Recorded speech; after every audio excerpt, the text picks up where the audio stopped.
Welcome back to 1876 Sports and Culture Podcast, a show focused on highlighting the illustrious Prairie View A&M University, the HBCU of Texas, by promoting SWAC and the HBCU experience, featuring your fellow PV Panthers, Roland Austin, Jay Cleasy, Big Mike Washington, three-time SWAC champ Gati Werema, former drum major HBCU band historian Shawnetta Haskell, and Al Williams, driving the show from the Hill. Please subscribe and follow us on social media at 1876 SCP. And don't forget, we do it for the culture.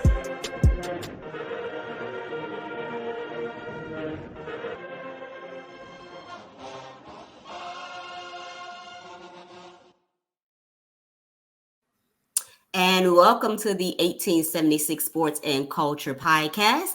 I am Shawnetta. Joining me is our favorite guest co-host, V Love. Also, Roland Austin and Big Mike. Joe and Al are on assignment. All right, so the first thing let's talk about, it's not necessarily Prairie View A&M University, but it is the city of Prairie View. Oh, say that again. Say that. We got to get that separation between us. Exactly. It's not Prairie View A&M University. It is the city of Prairie View. So in case you missed it, there was a press conference held Friday, September 17th on the steps of Waller County Sheriff's Office. Basically, former mayor, current city councilman, David Allen? Is that his name, David Allen? David Allen has gotten confused on which credit card to use. He said, when he put it on this one. Yes. So, Ro, you live close to this area. Fill us in. What? Seriously. And again, so, allegedly, right? These are all allegations, right? You know, we know Dr. Matthews has been very vocal at many of the city council meetings. She has. If you follow her on TikTok and all the other social media platforms, it's a clown show. I mean, it's sad that she comes, but she brings all the theatrics along with it. But so apparently, she has been digging into a lot of the financials there at Prairie View, and they actually had a forensic audit done. And some of the issues that came out of that audit were quite disturbing. Where we have seen that the city of Prairie View, and I say we because I pay taxes in Prairie View, and so we have paid for insurance, we paid for car notes, and the most alarming one was we've actually bought lingerie for individuals. So, you know, again, this is alleged now. It could have been, hey, both cars look alike, right? They both have my name on them, right? You know, and so I got confused, right? I didn't know which one to use. But when you actually submit the credit card statement back to the city for payment, that kind of lets me know that, you know, it was some clarity going on in terms of which card actually was. Mm-hmm. But let's be clear too, though, because if he submitted it for payment and if it was paid. Well, if the person that's paying works for the mayor, what are you going to say? I'm not going to lose my job, man. I don't know. It's interesting. It's so sad. I feel like what's the guy used to come on? And those are the days of our lives. Well, sounds like it could be a good setup for a reality show, huh? Man, you couldn't write this kind of stuff. It's sad. But moving on to yes, please do. happier. Yeah. So on last Tuesday, our students, faculty, friends, staff of PV, the president emerita, Truth to Truth, returned to the yard to discuss her memoir, which is entitled Up Home, One Girl's Journey. If you didn't get a chance to see it live, it is on YouTube. And so I would encourage you to go and watch it on YouTube. A very, very engaging conversation. I love the fact that she is so honest. I guess that's why Truth to Truth makes so much sense for her. But did anyone else get an opportunity to either look at it live or see it on YouTube? I did. I had a chance to look at it, and I guess the word you used was honesty. I mean, yes, it was completely honest. I mean, she revealed a lot of stuff that I was not aware about her. I mean, living owner provided housing.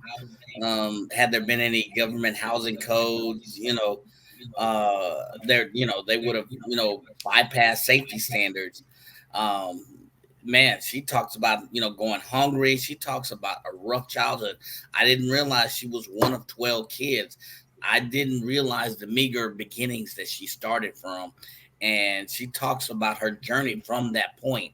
And she holds no bars, about some of the struggles she went through. So I thought it was very engaging. I thought it was very interesting because I learned quite a bit that I did not know about Root to Truth.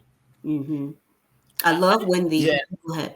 No, I didn't get a chance. No, and all I would say is that I haven't had a chance. I will go and look at the YouTube, but I did get a chance to read some of the excerpts from it.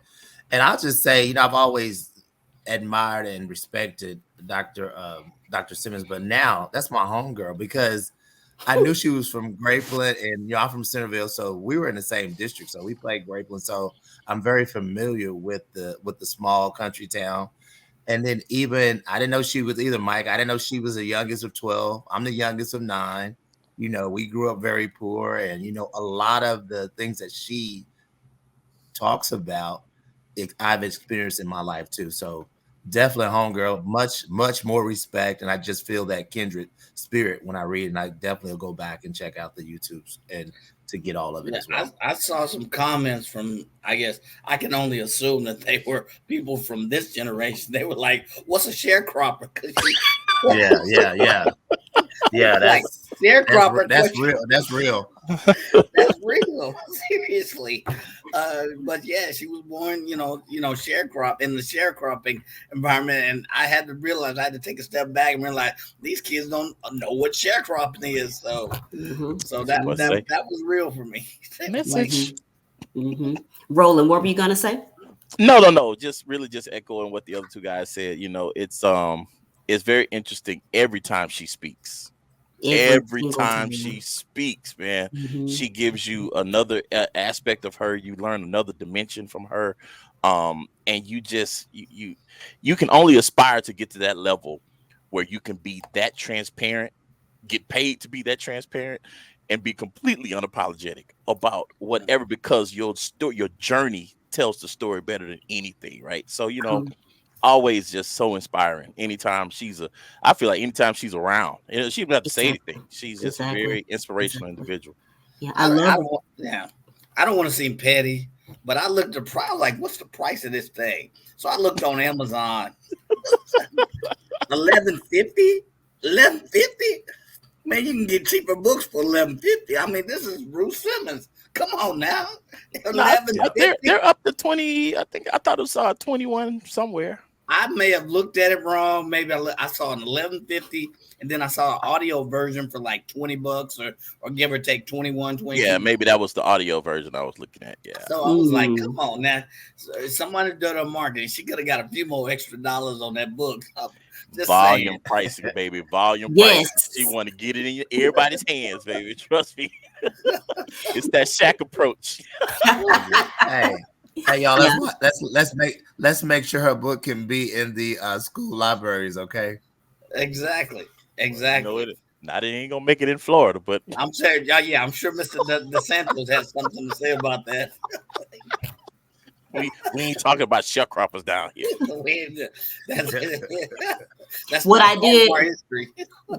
did love though was when the young lady asked her a question and she talked about not being afraid of your decisions, and she said, hey, when she retired, she had no clue what was going to happen, but then Rice called and then Harvard called, and then she said, and I quote, every month since she made that announcement, she's received a job offer. So again, Ruth the truth. Can you imagine making more money in retirement than you do? I know, right?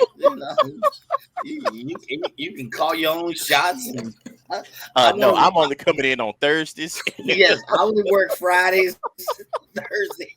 I'm like, man. So So, as if launching the School of Public Health wasn't enough, PV announced, was it this week, that they are now going to launch the interdisciplinary cybersecurity minor for all majors. So, and coming from someone in technology, what I like about it is that it's all majors, because I think we get so focused on computer science, computer engineering, information systems, that the ability for all majors to understand the role that they play in securing information, financial data, intellectual property, I think is going to be really, really huge. I do look forward to the day where they make that a major, though. Yeah, I guess I was a little bit confused when I saw this, because I was at the career fair last week and I met a couple of folks and I asked them what their major was, and they said cybersecurity. So I was like, I know we had a program, but I didn't know it was a major, or maybe it was a minor, but it's just a program, right? That you can get training, and I think you can get certification. But speaking hands down, you talk about the wave of the future. Cybersecurity is that field. So it is. Kudos. It is.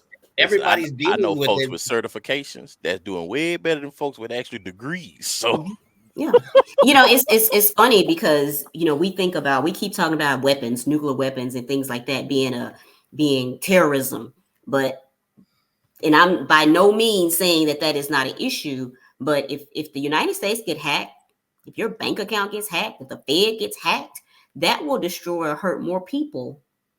Oh, they just did it in Atlantic City. Exactly. That's what I'm saying. It's just a very, very important discipline. And so I would love to see, I think right now, Grambling State University, actually from an HBCU standpoint, has the best computer science program. And I believe they do offer that as a major. So again, good first step. Good. Grambling. Maybe Google. Exactly. Do they have computers in Grambling? So let me ask y'all a question. If you think back when you graduated from high school, right? You're 17, you're 18 years old, and right before you go to PV, you get an opportunity to go to Jamaica. What? Yep. Mama, I don't think I'm coming back. I'm thinking of the beach parties and the pool parties. I'm finish out my schooling down here. That trip to Jamaica, Big Mike, that was I see no reason. So 47 first-year students. That's how they started their college career at Prairie View in Jamaica. Oh, that is awesome. Studying abroad. So how does that work? They're there for like just a semester, or it's done kind of like an exchange program? Or? Basically, exactly. They're considering it studying abroad. Okay. Which I found was very unique too. I think they said since they started this in 2017, that over 500 students have participated. And that's, when you think about the pandemic and they weren't doing it, that's a lot of students that's getting an excellent opportunity. Yeah. Like, what was that when I was there? I'm curious. I'm curious, Shanetta, is it a particular discipline that gets to go, or is it just any looks like any major is open to probably most of agriculture. Yes, I was going to say a lot of them, like when you look at, there's an article on Prairie View's website, and if you look at it, they did talk about the ag majors. Okay. Yeah. A lot were ag majors, and I believe I think this is the first year that they allowed freshmen. Is that correct? I think they allowed some freshmen to go on this trip. So you think of Jamaica and you automatically default to all the beaches and the resorts, but I mean, they were going to castles, countryside manors, they were going to farms. So it was truly an educational trip, but most of us laughed. And I remember when I went to Jamaica, but seriously, it was a very educational study abroad. Yeah, it was educational. It was a cultural exchange for you, Mike. I see no reason. That's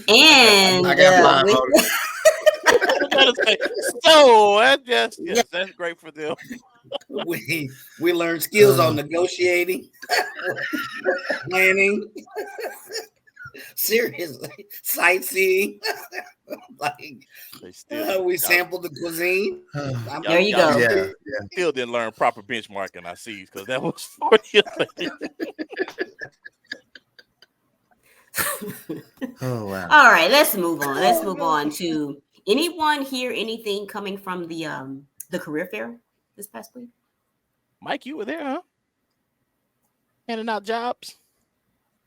I think we lost Mike. God be John Brown, that boy. Oh man. I got to hook all y'all up with AT&T. What's going on? We really got to get something happening here. I got to get y'all some fiber, man. I'm back. All right, Mike. I had We ain't talking about Metamucil either, Mike. I had the circles of death going on. I was like, and I'm on the road traveling, as you can see in the background. I had these circles of death. I mean, what kind of internet they got here? Mike, tell us about the career fair. So the career fair was phenomenal. I don't know if you've had a chance. They had over 70, 80 companies there. I liken it back to when we had the career fair when we were on the yard. The dome would be packed. Seriously, I would pack.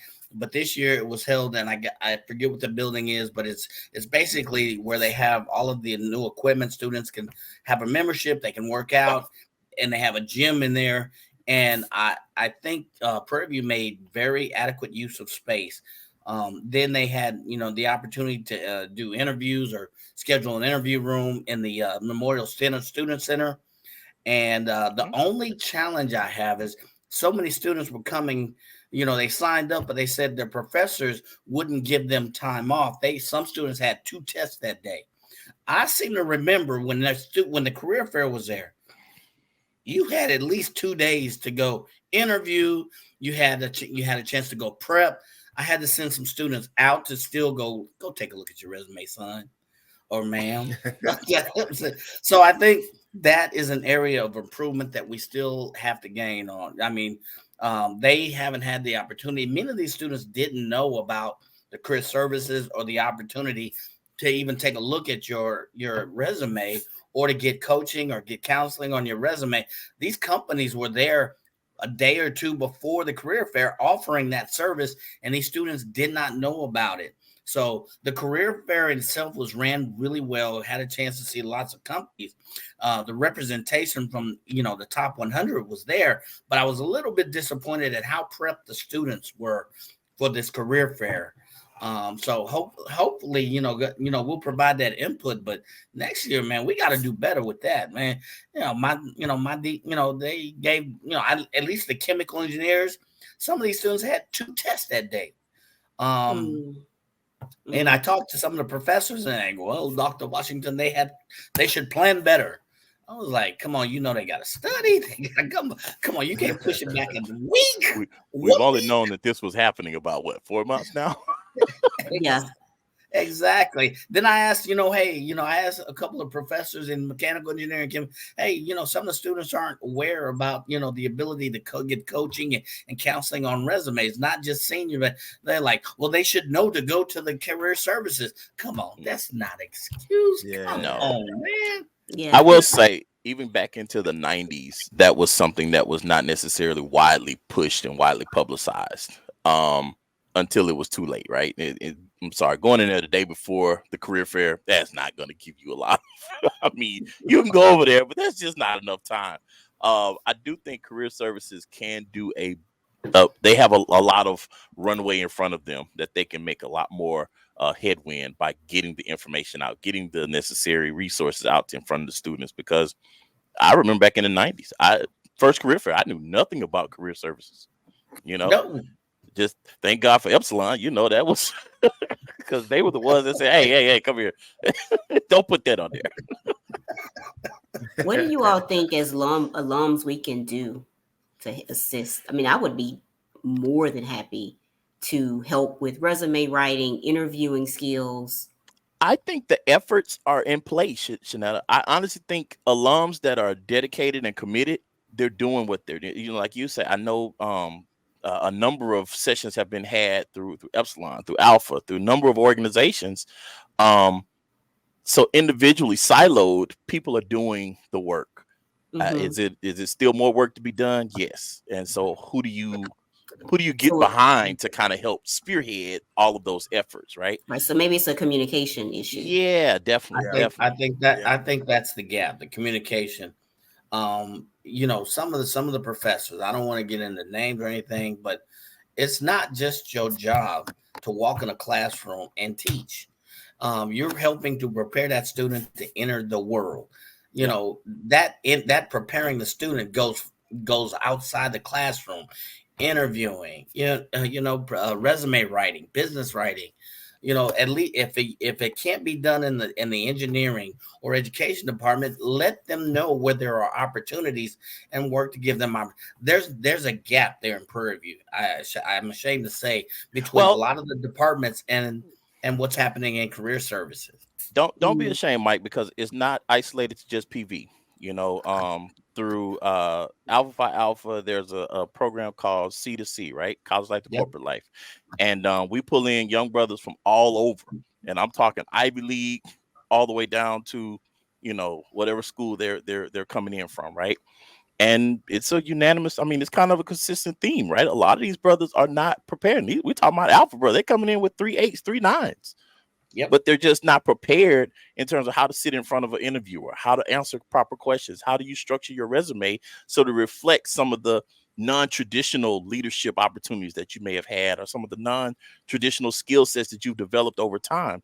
And that's something I've been really fortunate to have a chance to kind of see that side of what these kids need to get. Now, it would be great if that was something that the fraternity could partner with, and maybe that program continued to grow, because it was a really strong program. And I know through GE's Alphas, they did a phenomenal job, to the point to where we had senior HR leadership coming to us and saying, how did y'all find so many talented people, not African-American, but just talented individuals? They were literally fighting to give out offer letters. So it's really just about how well you prepare those students. How well do you prep them to be ready to stand in front of somebody to get the job? And that was the motto: get the offer. Get the offer. So you got to start teaching these kids while they're in their freshman year, preaching that. Get the offer, right? And now you're prepping and you're leading down the path to get where they need to be when they graduate. Yeah, exactly. All right. Well, let's take a quick break and come back and talk about this massacre. Oh, got me being serious. Wow. Wow. 2nd and 5. First to the hole up the middle and breaks free. The 20, the 10. Touchdown, Prairie View. And it is Tristan Wallace.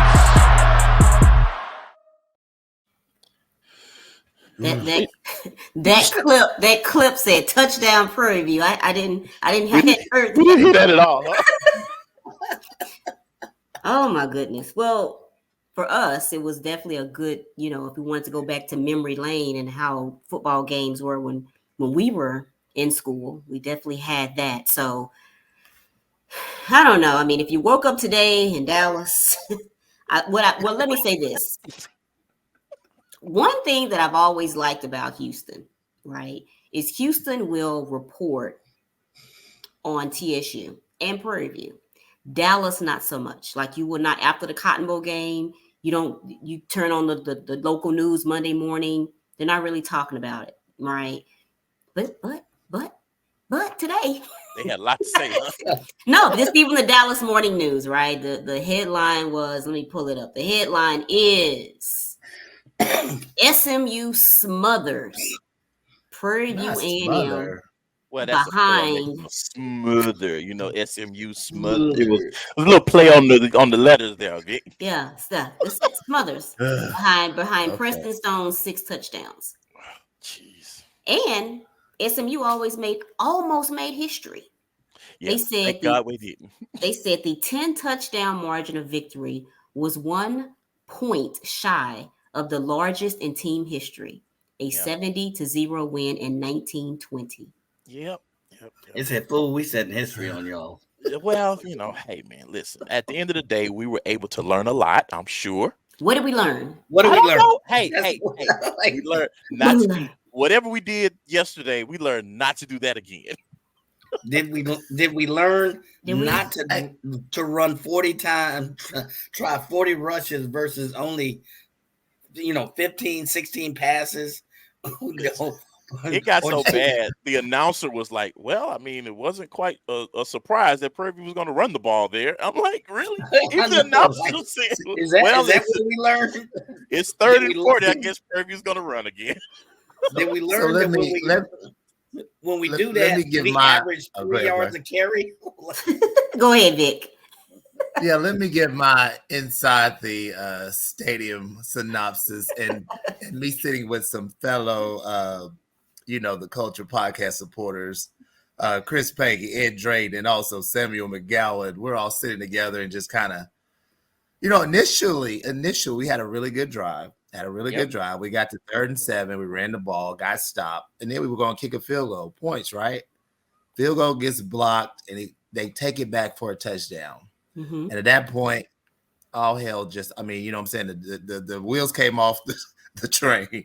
And, but I will say, because I was talking to Sam about this too, we were just, the offense got really predictable. Like, you're looking like, okay, they motion this way. They're probably going to run this way. We just really got so, and then of course the quarterback didn't have a lot of time to throw. And we just were really predictable. Like we almost at a point, and I hate to say this, that we almost looked like we were intimidated at some point. And I just hate that, that's the way it looked on the field because, when things didn't go right, it just kept, you look up at the score, it just kept going up and up. And then Sam was getting so frustrated. I was like, okay, Sam, you're going to be all right. But anyway, we were just really trying to enjoy. And I kept looking back at the band to give me some motivation, and all that too. But we'll talk about that at the next half. But yeah, I'll say this too is really because I was kind of getting a little upset after the game. Of course there were some SMU fans who were like, "Oh my God, your band is so good," and I'm thinking to myself like, really, I don't know how I feel about that right now. You done beat me 69, and you want to come here and give me a halfway.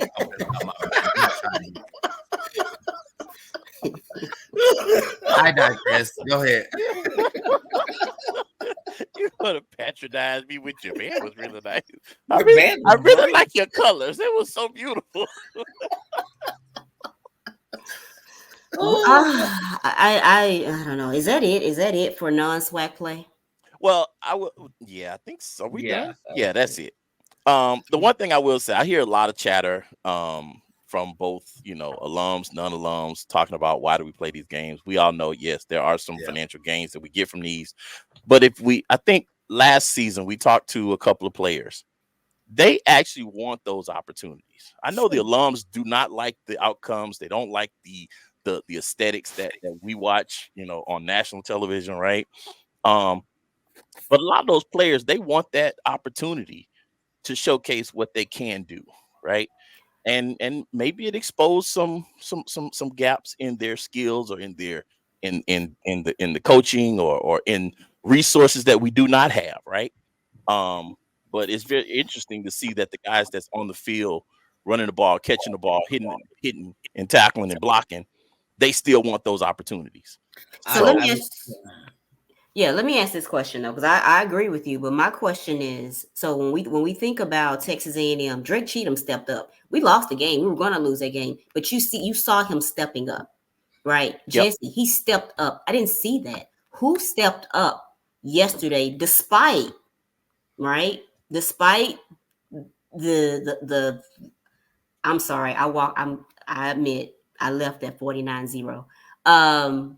But up until that point, it just, like Vic said, we were just intimidated. And I was like, I've had a long day. I can't sit through this. I couldn't either. And I can't tell you one person that really, that I can say really stepped up. I will say, going back to that conversation of money games, for the first half of the first quarter, PV actually demonstrated ability to move the ball against them. Yeah. It just went downhill at some point. Yeah. The disparity between the two teams was not what I thought it would be. And I think if we carried that point, had solid play calling, I'm gonna say it again, had solid play calling, mixing up the play calling, mixing up your looks, I think it would have gone. I'm not saying we would have won, but even the announcers said, hey, I think it was in the first or second quarter, they said, hey, minus this turnover, it's just a 10-0 game. Right. PV gave up turnovers, whatever. They did it to themselves for the most of the first, and then completely collapsed in the second half. But even if you watch the game, you hear the announcer say, hey, this PV squad, they have some players, and if they do this right, it's just a 10-0 game. So the disparity wasn't what I thought. So to your point, Roland, yes, they want to play this game, but some things have to change if we're going to get this 500,000 or 750,000, whatever it costs us to play in this game. The other thing is, if we're going to play in this game, we got to think about branding and recruiting. If you are a recruit and you looking at PV and you say, oh man, SMU bankrolled y'all 69 nothing. How does that make you feel about going to play for Prairie View? Exactly. I don't know. Yeah. Go ahead, Roland. No. Go ahead, because I was just gonna say, which is real crazy to me when we think about the Dallas area. Like, we have such a huge fan base as well as alums here, but a lot of students. We've got the PV Gremlin game, but a lot of students the athletes, I should say that. They don't select Prairie View. No. Almost a third of the ones that they were highlighting on the announcers were highlighting, they're from the Dallas area at SMU. Yeah. For PV or SMU? For SMU. Oh, of course. Yeah. Yeah, and I was thinking when I saw that too in the alumni chat, where again, and shout out. First of all, I wanted to say that anyway. Shout out to the Dallas alumni group as well as the Fourth alumni group. We put on some really good events this weekend. The Friday mixer where we did a joint mixer with SMU alumni as well. That was a really good turnout, good showing. And then the tailgate yesterday prior to the game was good turnout. We the band came over. They got fed, and I mean, it was an impromptu feeding for them. But hey, anyway, we just really had some really good, mixers and, alumni celebrations until we went into the game. But anyway, I just want to give a shout out to the alumni chapters for. So what y'all say? All right, it's over. Y'all sit over there. I see no reason why y'all should sit over here. Is that what? So here's my question. So you're Coach Bubba, right? You get in the locker room, or you're on the ride back to Prairie View. What are you telling the guy? What are you telling the team? Mike, Vic, what are y'all telling the team? Shadetta, what are you telling the team to get them ready for next weekend, right? Because we got to go to Alcorn. We got to go up into the reservation, right? What are you telling them to get them hyped? Hey, Roland, tell you what. Hey, I'm gonna tell you what I was talking to Sam yesterday. I said, Sam, I gotta go on the podcast tomorrow. What do I need to say about this game? Sam told me point blank, I plead the fifth. Don't say nothing. Don't say nothing. I am just control alt delete. Yeah, I think I'm Ozzie Davis in School Days. Do you want me to lose my job?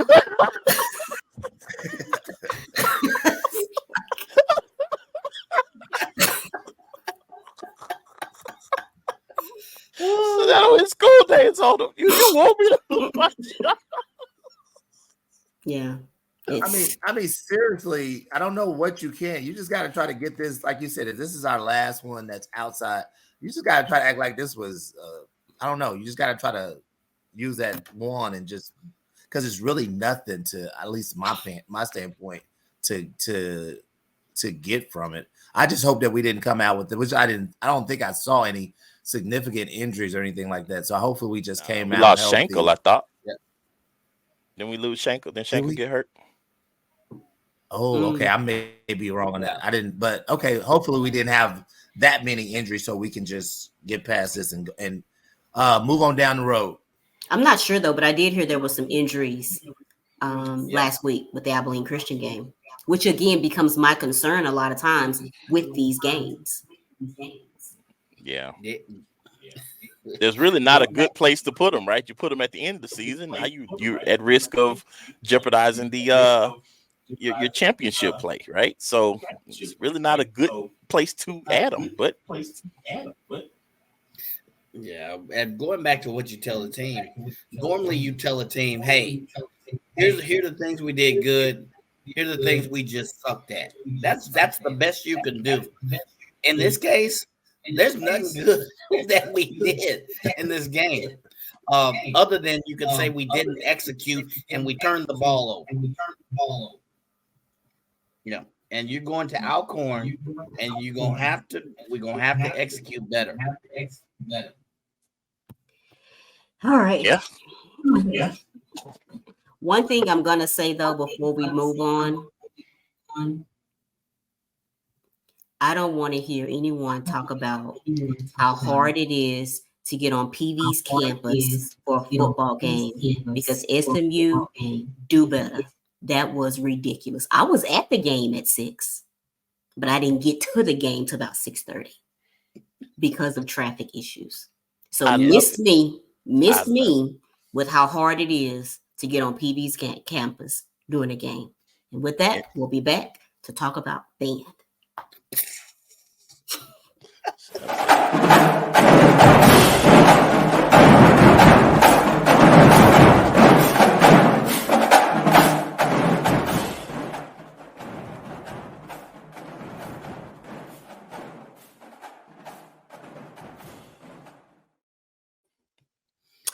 So I don't have much. I mean, the band, let's see. By the time I got into the game, because of my parking woes, it was pretty much almost halftime. So I didn't really hear. They played a song, but I didn't know what it was.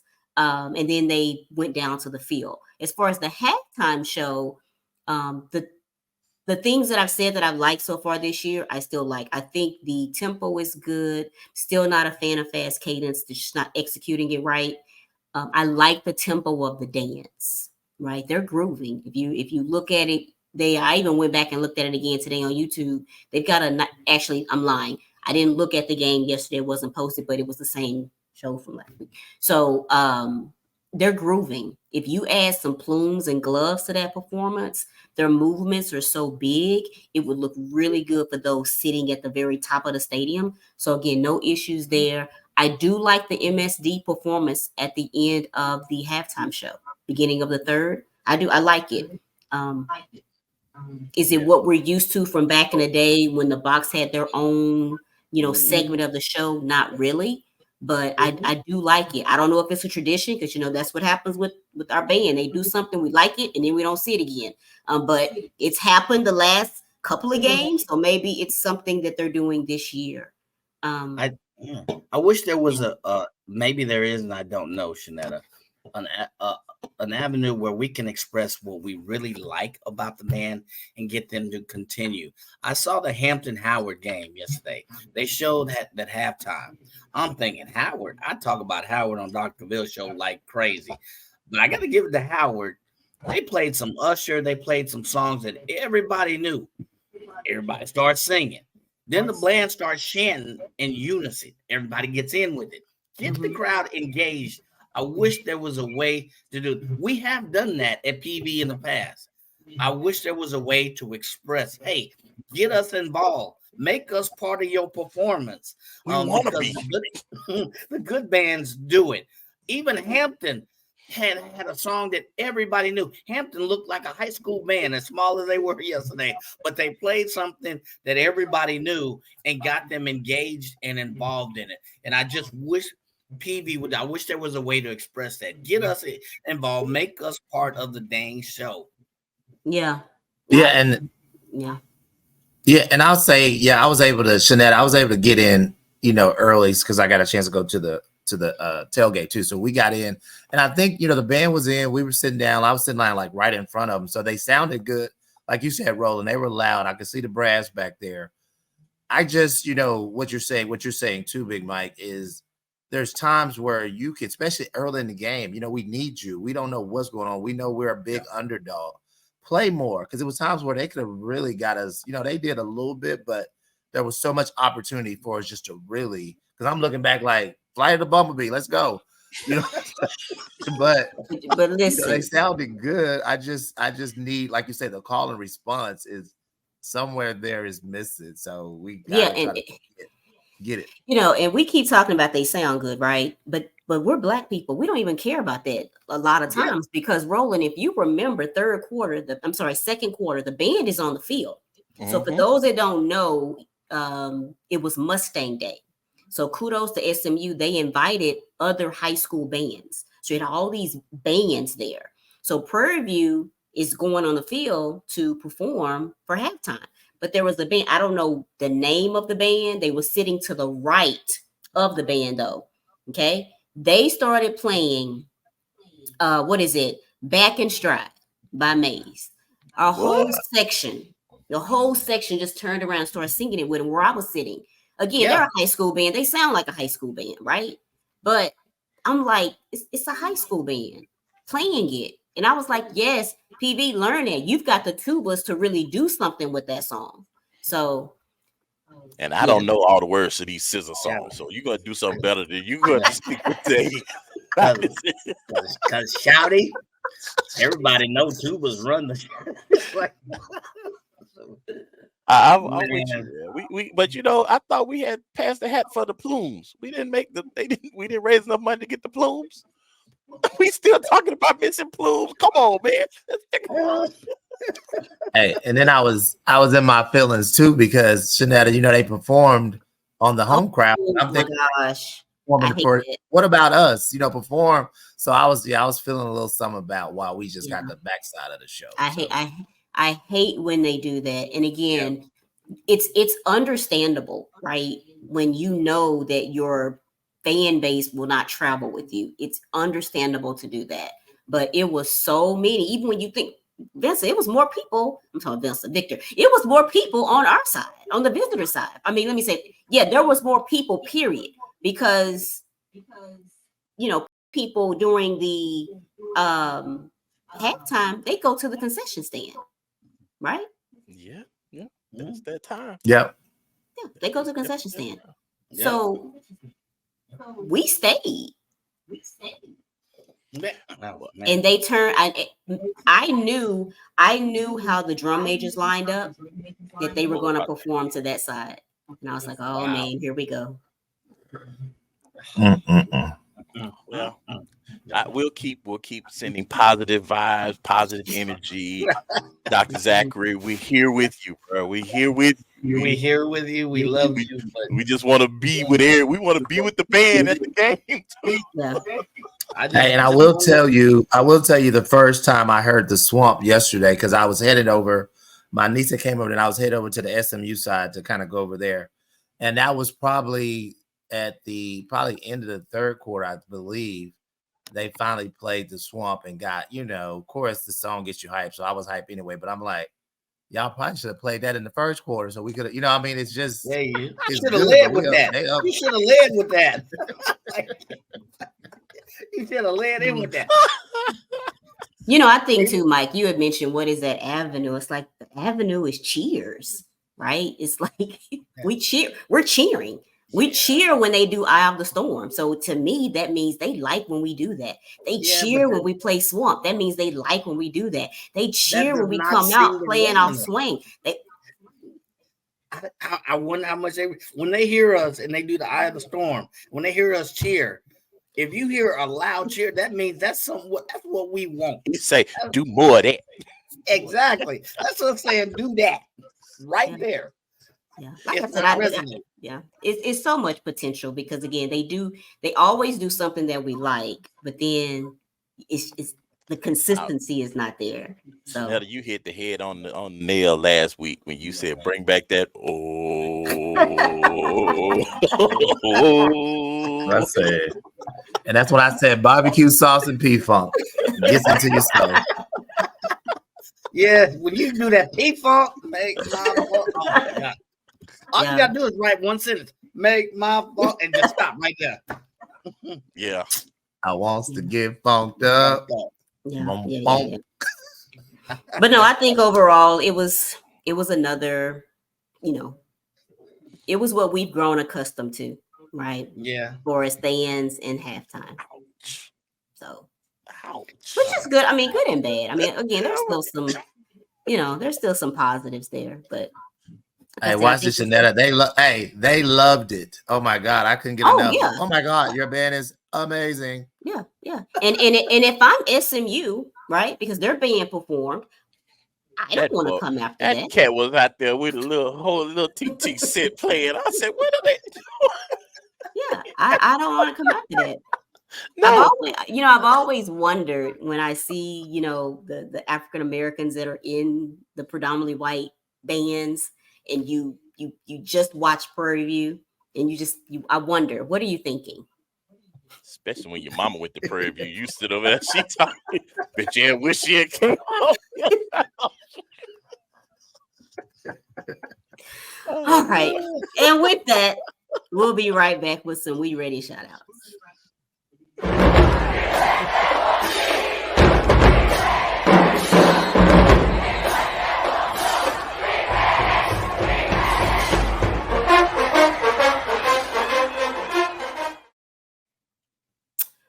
All right. Now we are ready for our We Ready shout outs. I actually do have something, and so much attention has gone into the football team. So I just want to make sure that we are not overlooking our volleyball team. Okay. They're currently 5-8. They recently swept New Orleans. And so just a few highlights here. Kylie Owens had a match high 5 aces. She also registered a double-double with 11 kills, Mike's word, and 10 digs. Bailey Hewitt had a match high 12 kills for Prairie View. And then we've got match high 16 digs for Jacqueline Nino.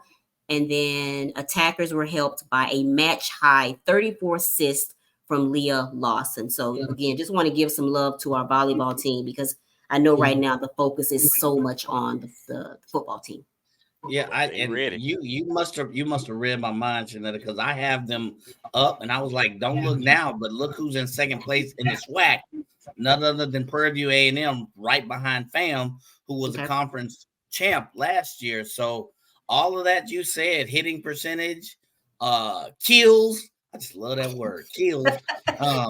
Prairie View is up in the stats, and that. So kudos to the volleyball team, because they didn't start off too good, but man, they clawed their way back up to second and right behind FAM. So hats off to the volleyball team. Mm-hmm.